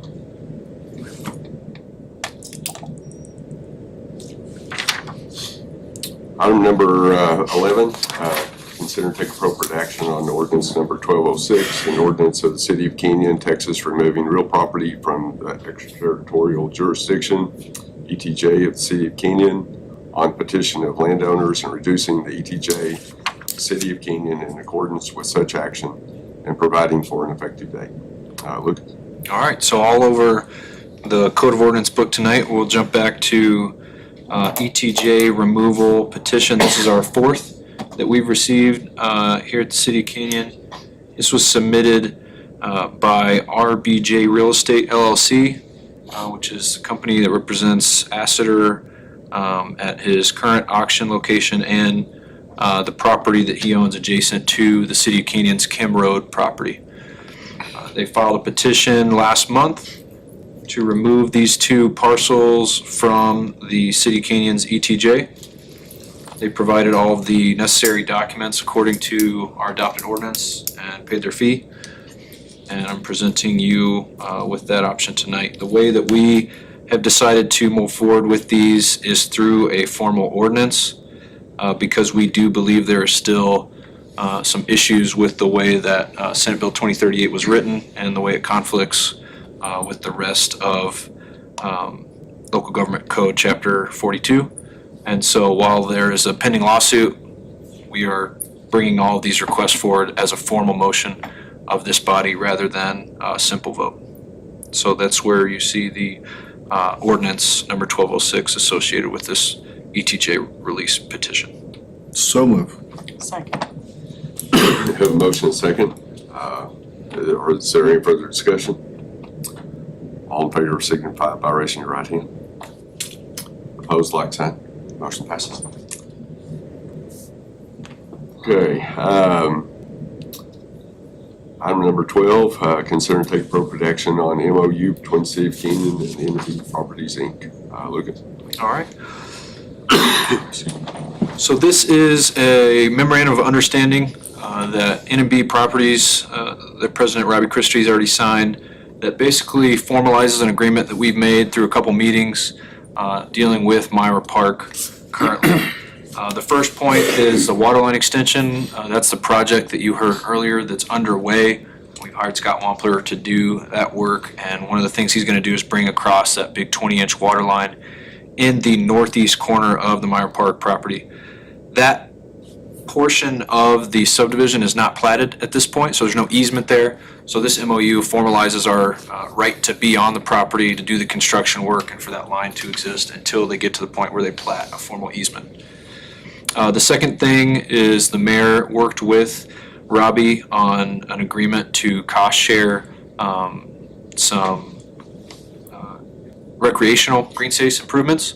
And so the developer has agreed to contribute $100,000 with the city matching that cost. And this formalizes that agreement. They have agreed to remit that payment to the city no later than the start of the construction of whatever those improvements are. Those specific improvements will be decided at a future date as to what that exactly looks like. And then the last thing is the sewer line construction. as part of our discussions for all the expansion that we're negotiating towards the north, part of the sewer line construction in Phase 1 and Phase 2 of, Unit 1 and Unit 2 of Meyer Park will need to have a sewer line upsized and constructed sooner than they necessarily needed it. And so we have agreed on what that route will look like. The City of Canyon will construct all of that, and they will participate in the cost at 50% of their original needed sewer line size. We're also going to construct a spur off of that sewer line to the north so that they can serve the commercial corner there. And they'll reimburse us for 100% of that cost, but we'll go ahead and construct it when we're doing the rest of the work there. So this agreement just kind of formalizes those three things. Once we have some signed agreements from the developers to the north, then we will be able to also execute this contract and be able to move forward with all those things simultaneously.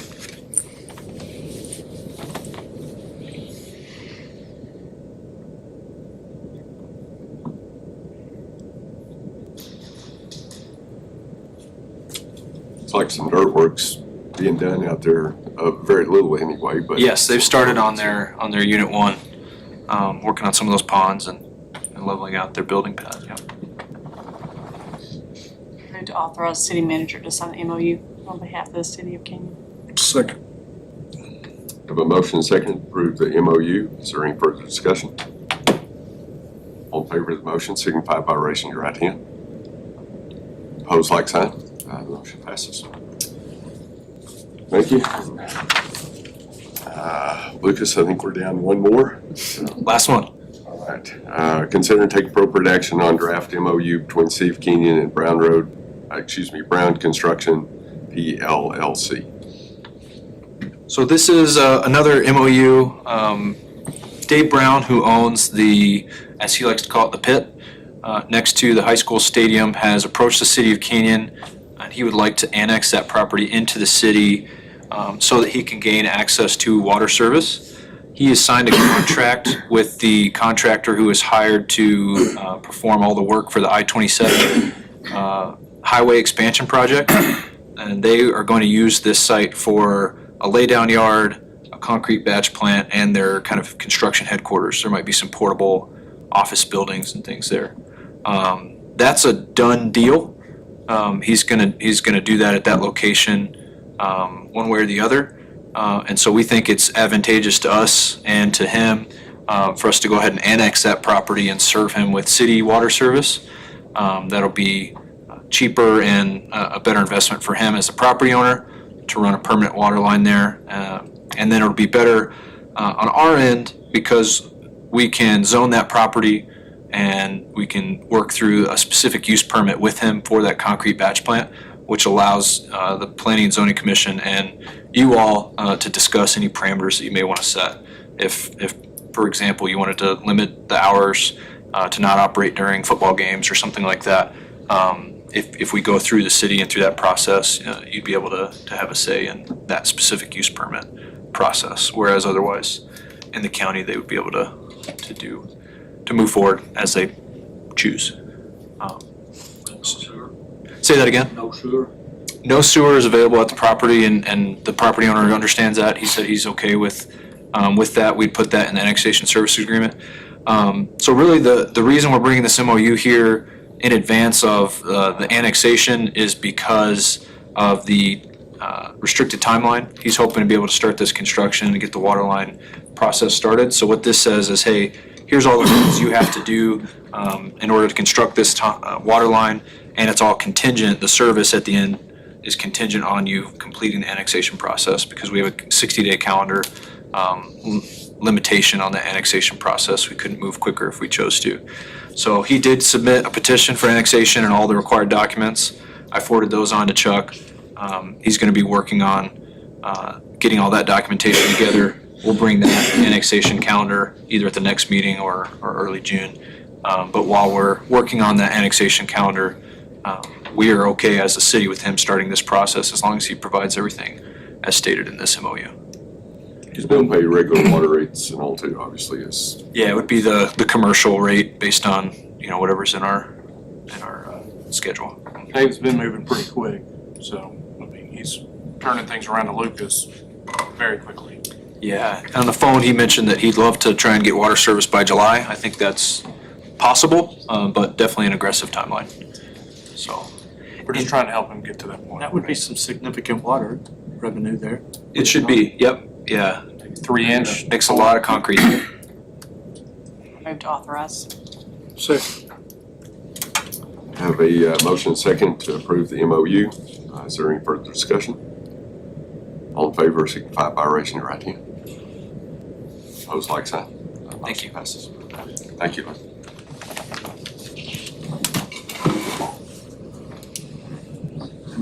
All right, item number 14 is consider and take appropriate action on the MOU between the City of Kenyon and the Lumberyard Management LLC. Good evening, Mayor, Commission. Another MOU for you guys. This one's pretty cut and dry, a lot simpler than the ones Lucas brought to you. This is just an agreement with the Lumberyard Management. We've got a contractor ready to go with their water line. We just don't have the plat finalized for that. So we're trying to establish the use of a easement and construction easement so we can continue with that project while we're waiting on the final plat.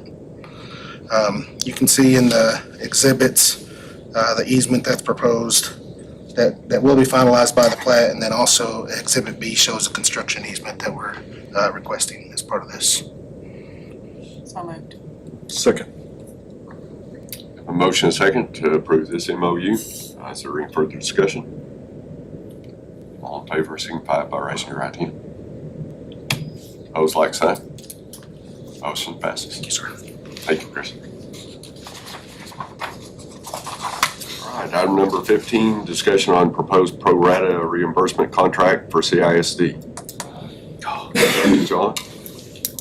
Actually, it's Lucas. I thought I was done. I did send this one too. So we brought this discussion up a couple months ago when we amended our ordinance related to pro rata, that we would be finalizing this contract and bringing it back to you all for consideration. The contract does establish the fee per the updated ordinance. We base our calculations on a capacity rather than pipe length or anything like that. So based on the amount of use from Spring Canyon Elementary, they're utilizing 133 gallons per minute, which is approximately 55% of the total capacity. So we calculate that there's 45% of the capacity available in that line. And then we assessed a per unit cost that CISD could be reimbursed at a rate of $2,948 per gallon per minute. So if somebody were to tie into that and they were going to use 10 gallons per minute, they'd have to pay 10 times that unit cost, because that's how much of that capacity they're taking up. So this formalizes that, and it sets a date. The line was accepted in August of 2020, and so anybody tying in before August of 2030 would be subject to this pro rata agreement. After that date, they would not be.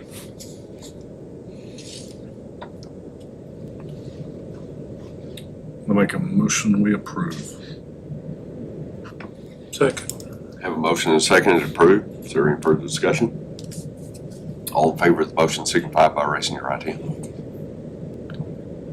Opposed, like sign. Motion passes 4-1. Thanks, Lee. All right, item number 16, discussion on 380 agreement with the lumberyard. Joe. Thank you, Mr. Mayor. We are still working actively on the wastewater, and I've kind of just outlined kind of where we're at and where I'm at. Obviously, it's very late in the game, and so staff has been scrambling to try to help expedite things. Obviously, they want to get open. They're waiting on a decision before they decide if they need to move their plumbing right now. Joe Shane met with us last Tuesday. With Chris Tanner and I. And he proposed an option to do a private lift station, probably some extra storage, and then he would tie into the force main that some of y'all know that have been here for a bit, that we did with Fuller. And so the force main that tied into the lift station on the golf course, that 4, finally, I'm getting that right. So, golf course lift station tie-in. It's some complexities to that option. Most of the infrastructure, we typically don't take ownership of infrastructure unless it's off-site. And so that option has a bunch of pros and cons. Chris, do you want to chime in on some of the technical side? As far as tying into our force main, it's not a common practice, but I think that there are ways to do it. It's a lot more common in other parts of the country where there's more topographical challenges. But the information that Joe presented to us, Joe Shane, made sense, and we think that it can be done. Their second option at that meeting was to go with gravity sewer. We've had discussions internally and with Adolfo since then, and we think that the preferred option for us would be a private lift station that runs and connects by the number 4 tee box at the golf course. That does give us some responsibility in that, because we would take the force main from their property line to the discharge point. But it makes more sense because you don't have all the challenges of tying a force main into a force main. You guys have probably heard us say before that we don't allow connections to a force main, and that's true from a gravity flow standpoint. You just can't do that. You'll get backflow and it doesn't work. But when you're connecting a force main to another force main, it's possible. There are a lot of challenges. There's a lot of controls and monitoring that would have to occur to make that happen and to make it work. And so we've proposed this other option to them because it takes a lot of the monitoring and controls out of the equation. And so it could be a faster design for them. Construction-wise, it's probably not a whole lot longer, and cost-wise, it's probably not a whole lot more expensive.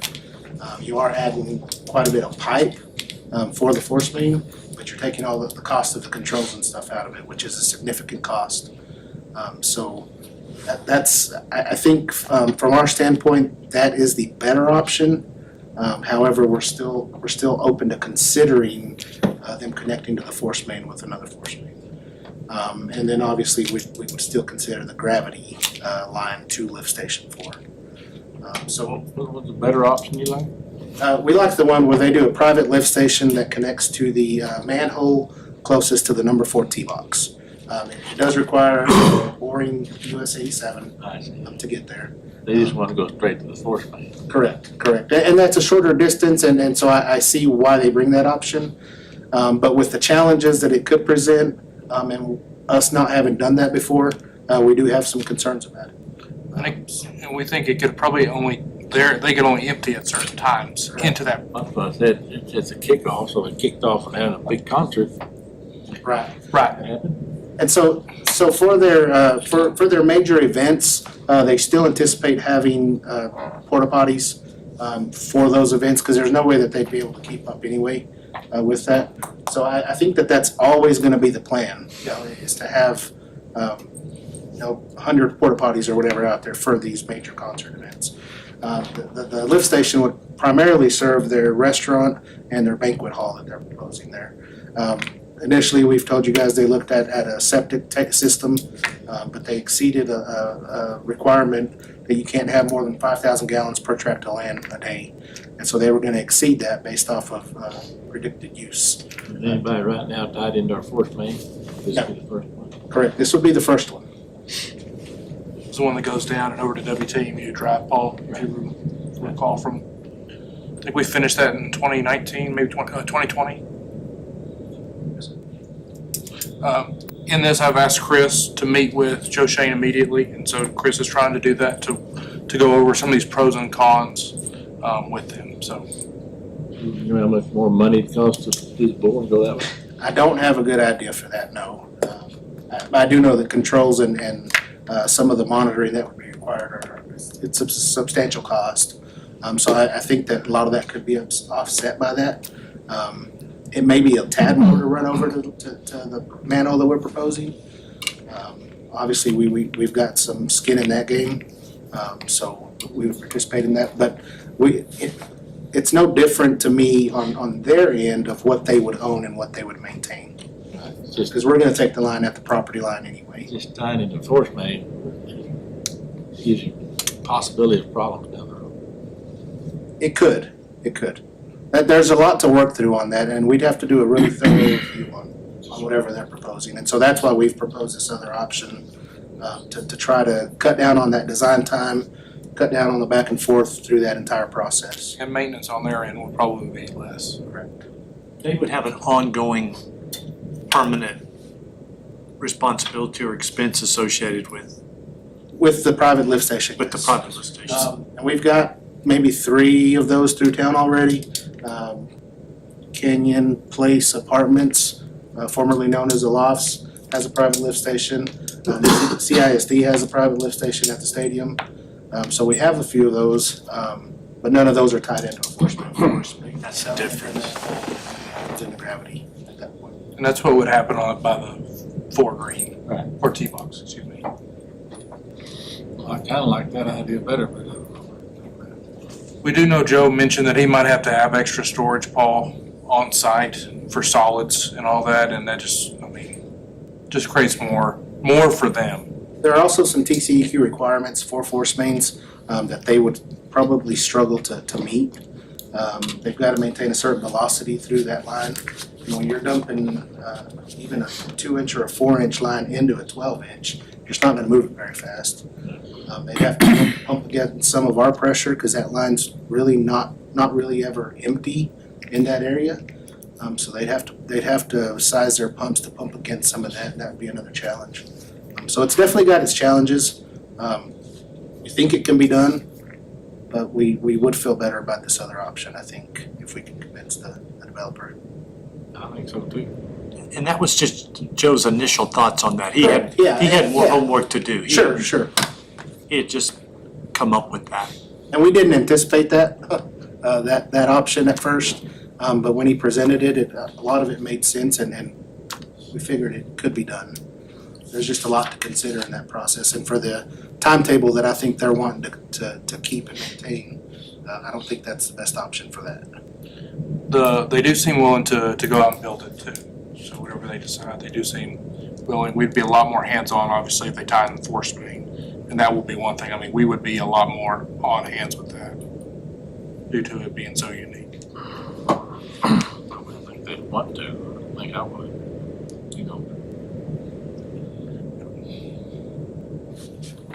So we will bring this back. We just wanted to kind of update you guys on where we're at.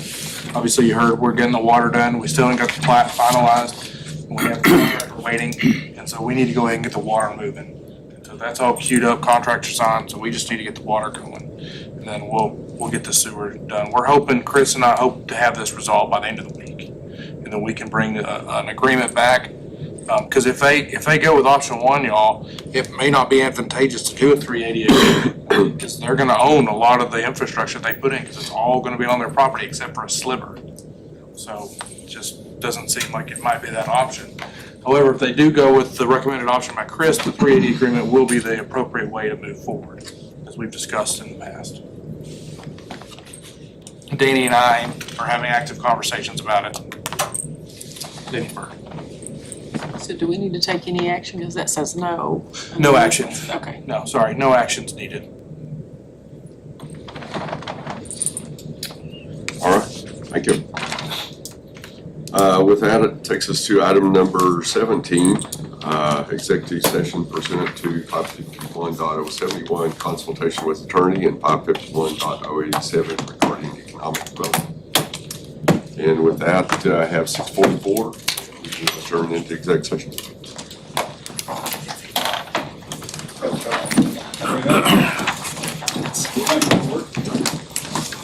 In fact, I already made that application. Oh, did you? Yeah, I think you get your word. Thank you. I really was.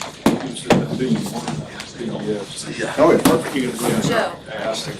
Good. Yes, thank you. Well, once you get them signed off, Drinking all that water. you need your trust. You did great.